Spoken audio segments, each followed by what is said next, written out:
Grabe guys. Walk-walk lang muna kami ng weather.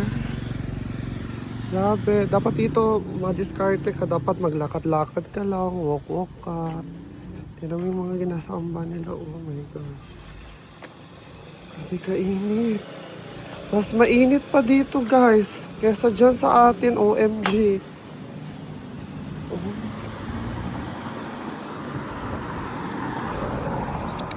Para ma-enjoy kayo, manood kayo sa ano. Parang normal lang. Namiss ko ang Tyler. Parang dito rin ako nagdalaga sa Tyler. Dito mag-walk-walk ka lang. Hindi mo kailangan agad magsakay ka ng ganito and everything. So kailangan mo mag-lakad-lakad. So ngayon, papunta muna ako ng 7-Eleven kasi kailangan dapat is prutas lang muna ang aking kakainin.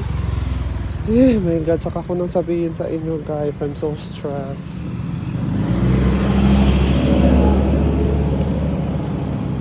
So, yan lang, cute ng taxi nila.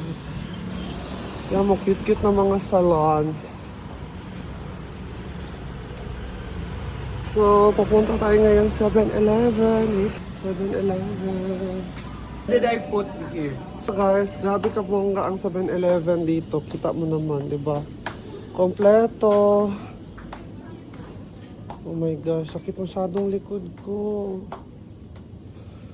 So, kailangan ko magkain ng mga prutas lang muna. Hindi ako pwede.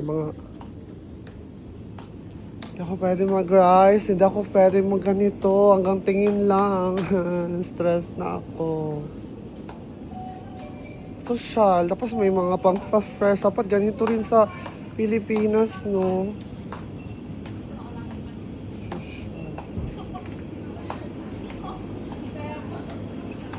Kita mo naman yan, oh. Sawadi!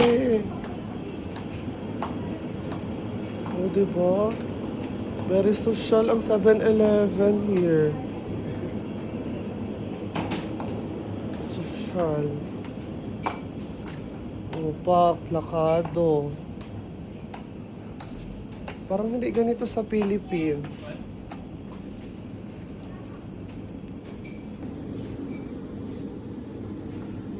So kailangan ko pala nito.